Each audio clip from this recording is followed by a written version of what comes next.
Hello everyone and welcome to your favourite channel Mintalk India, जहां पे हम detail explanation के साथ हमारे कॉन्सेप्ट्स को समझते हैं।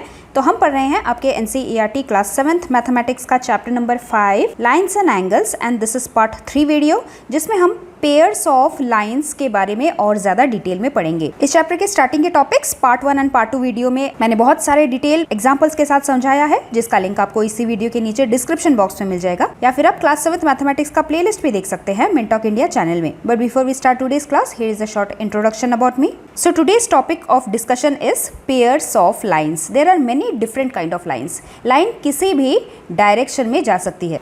Now, when we talk about pairs of lines, we are talking about two or more than two lines. It can go in the same direction or it can go in the different direction, or sometimes it can also cross each other. जब दो lines आपस में cut कर रही होती है, such that उन दोनों लाइंस ने एक दूसरे को जिस पॉइंट में कट किया उस पॉइंट का एक नाम हो जाता है, and that point is called the point of intersection, and these lines are called intersecting lines, means such lines which have one point in common. So this is example of intersecting lines, and this common point O is called the point of intersection. Can two lines intersect in more than one point? Our answer is no. एक straight जाती हुई line को एक दूसरी straight जाती हुई line सिर्फ एक पॉइंट पे ही कट करेगी। अगर दूसरे पॉइंट पे कट करना होगा तो इस लाइन को घूम कर जाना पड़ेगा, तब उस केस में ये लाइन ही नहीं रहेगा। Let us see some try these questions. Number 1, find the examples from your surrounding where lines intersect at right angles. So the sheet of paper, आप जिस चेयर और टेबल पे बैठ के खाते हो वहाँ पे the edges of your textbook, and that common point forms a right angle, क्योंकि यहाँ पे 90 डिग्री का एंगल बनता है। Next is find the measure of the angles made by intersecting lines at the vertices of an equilateral triangle. एक equilateral triangle वो होता है जिसके तीनों साइड्स बराबर मेजर वाले होते हैं, और equilateral triangle का प्रॉपर्टी ये है कि उसके अंदर के जो तीन एंगल्स हैं वो तीनों 60 डिग्री ईच होते हैं। So the measure of the angles made by intersecting lines at the vertices. Vertices मतलब इस कोने में इस एक लाइन और दो लाइन ने जो इंटरसेक्ट किया वहाँ पे जो एंगल बना उसका मेजर है 60 degree for all the three angles. Next is number 3, draw any rectangle and find the measures of the angles at the 4 vertices made by the intersecting lines. तो एक ये लाइन नीचे से ऊपर, एक ये लाइन ये वाली, ये है इंटरसेक्शन का पॉइंट। उसी तरीके से सभी रेक्टेंगल्स में 4 इंटरसेक्शन के पॉइंट्स होते हैं, और अंदर जो एंगल बनता है all the 4 angles are of 90 degree measures. If 2 lines intersect, do they always intersect at right angle? No, not necessary. अगर मैं कैपिटल Y बना रही हूँ तो वहाँ पे भी तो इंटरसेक्शन हो रहा है, लेकिन ये जो एंगल बना ये तो राइट एंगल है ही नहीं, this is more than right angle. So it is not always necessary कि इंटरसेक्टिंग लाइन्स हमेशा 90 डिग्री बनाते हैं, वो कोई भी एंगल बना सकते हैं। वॉट अबाउट किसी दो लाइन्स को कोई तीसरा लाइन आके कट कर दे और उस तरीके से हमारे पास 2 इंटरसेक्शन पॉइंट्स मिल जाए, इस तरीके के लाइन को हम ट्रांसवर्सल लाइन बोलते हैं। That is a line that intersects, that cuts 2 or more lines at different positions, distinct points is called a transversal line. So here there is a line A, here there is a line B. Line A और line B को जिस line ने cut किया, suppose that is the line L. Line L is the transversal to the line A and line B. हमारे figure 5.11 में line L है, line M है। इन दोनों लाइंस को लाइन P ने 2 जगह पे कट किया है, तो लाइन P ट्रांसवर्सल लाइन है। लेकिन हमारे फिगर 5.12 में यहाँ पे लाइन P है, लाइन L है, लाइन M है, तीनों ही लाइन एक दूसरे को कट कर रहे हैं सिर्फ एक सिंगल पॉइंट पे। तो हम ये नहीं कह सकते कि इनमें से कोई भी एक ट्रांसवर्सल लाइन है, नो, बिकॉज ट्रांसवर्सल लाइन होने के लिए उस लाइन को 2 अलग अलग पॉइंट्स पे अलग अलग लाइंस को कट करना ज़रूरी है। इसीलिए फिगर 5.12 में हमारे पास कोई भी ट्रांसवर्सल लाइन नहीं है।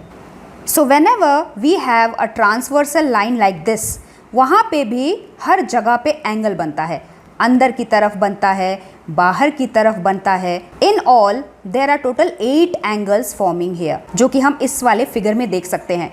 Angle 1 2 3 4 and angle 5 6 7 8। इन सभी एंगल्स का एक नाम भी होता है and we are going to study about the angles made by transversal line. In this figure 5.13 we have line L and line M, ये दोनों लाइन्स। इन दोनों लाइन्स को लाइन P ने कट किया है। So line P is the transversal line and inside 8 angles are formed. The first type of angles are the interior angle. Interior का मतलब अंदर वाले। तो यहाँ पे अंदर हमें कहाँ नज़र आ रहा है? एक ये अंदर है, एक ये अंदर है, एक ये अंदर है, एक ये अंदर है, और जो बाकी है वो बाहर वाले हैं। तो ये जो अंदर अंदर एंगल्स बने हैं इन्हें हम इंटीरियर एंगल्स बोलते हैं।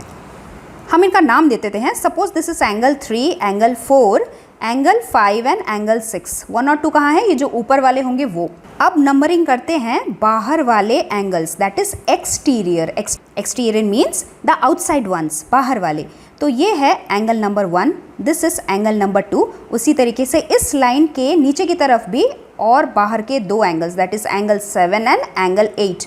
These 4 are 1 2 7 8 are exterior angles. Next तीसरा हम कुछ इस तरीके के एंगल्स देखते हैं जो एक ही तरफ के हैं। जैसे मान लीजिए इस लाइन के ऊपर लेफ्ट हैंड साइड एक एंगल, नीचे वाली लाइन के ऊपर की तरफ लेफ्ट हैंड साइड ये वाला एंगल। इन्हें हम बोलते हैं pair of corresponding angles. Let us write the name. Suppose this is angle number 1 and this is angle number 5। Angle 1 and angle 5 are corresponding angle. इसी तरीके के और भी बहुत सारे एंगल बनेंगे। जैसे लाइन L के ऊपर राइट हैंड साइड वाला जो एंगल है और लाइन M के ऊपर भी राइट हैंड साइड वाला जो एंगल है, that is angle number 2 and 6। These are also pair of corresponding angle. उसी तरीके से लाइन L के नीचे राइट हैंड साइड वाला एंगल और लाइन M के नीचे राइट हैंड साइड वाला एंगल, ये भी करस्पॉन्डिंग एंगल है, दैट इज एंगल 3 एंड 7। और लास्ट ये जो कोना बच रहा है दैट इज लाइन L के नीचे left hand side angle number 4 and line M के नीचे left hand side angle number 8।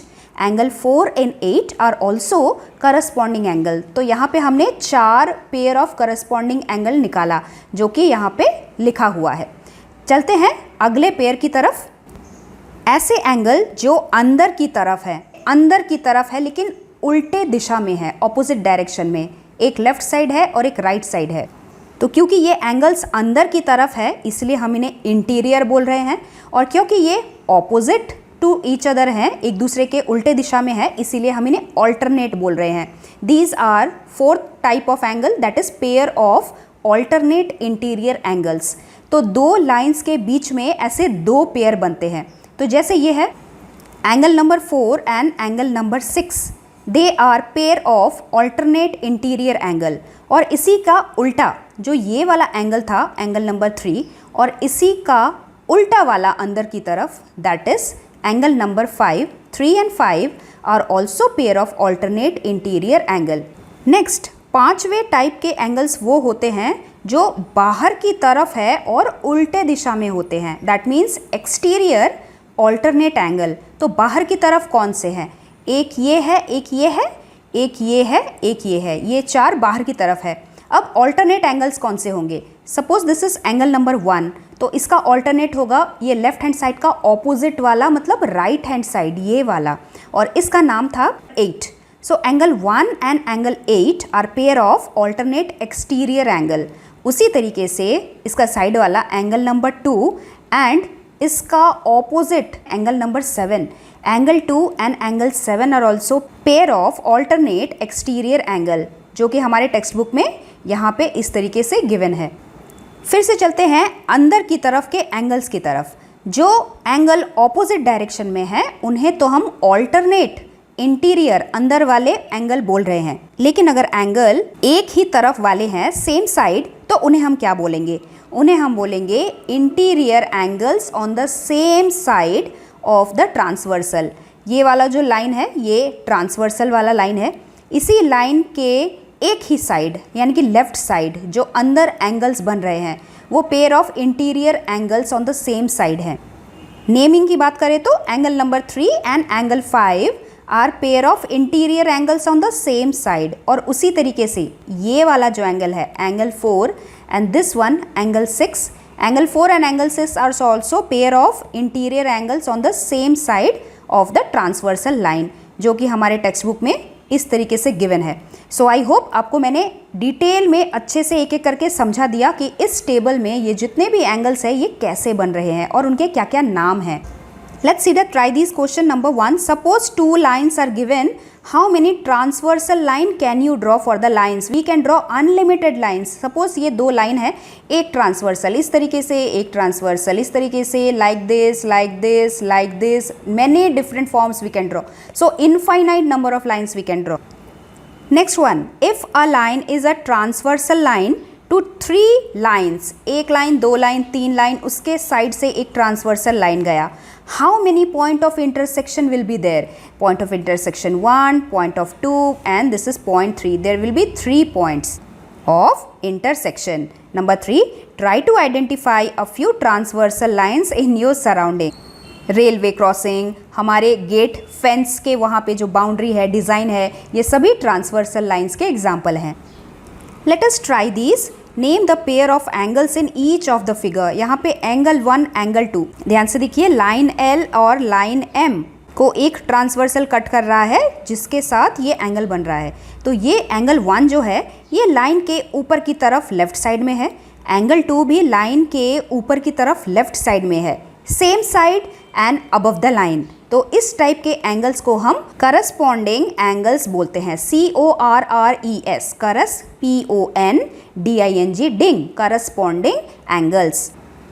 उसके बाद इस वाले फिगर में एंगल 3 एंड एंगल 4 लाइन के अंदर की तरफ बन रहे हैं, मतलब ये इंटीरियर एंगल्स हैं, उल्टे दिशा में बन रहे हैं, एक ऊपर की तरफ बन रहा है और एक लाइन के नीचे की तरफ बन रहा है, मतलब ऑपोजिट डायरेक्शन में। इन्हें हम इंग्लिश में ऑल्टरनेट बोलते हैं, ALTERNATE, alternate interior angles 3 and 4।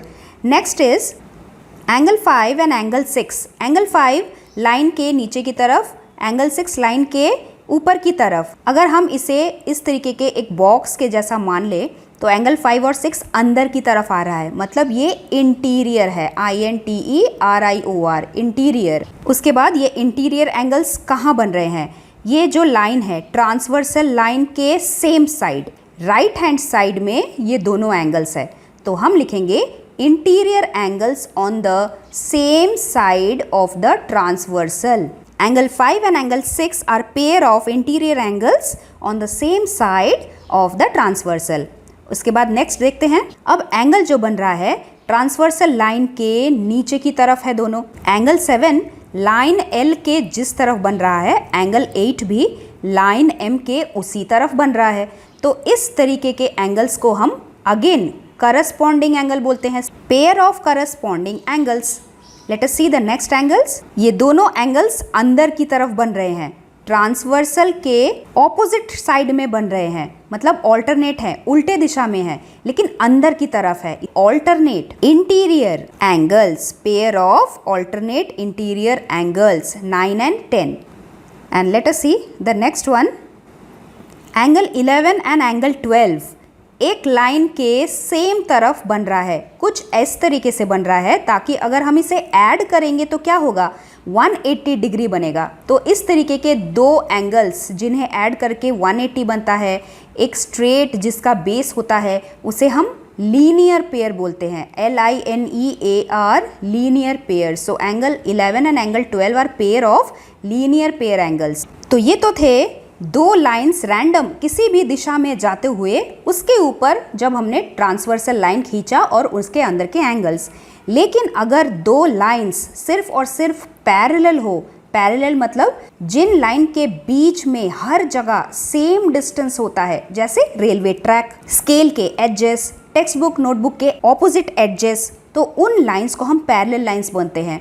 In parallel lines के ऊपर से जब ट्रांसवर्सल लाइन गुजरता है और फिर जो एंगल्स तैयार होते हैं, उन एंगल की एक स्पेशलिटी होती है, कुछ प्रॉपर्टीज़ होती है जिनके बारे में हम पढ़ने वाले हैं हमारे नेक्स्ट क्लास में। So stay tune, will meet very soon. Thank you very much, bye bye.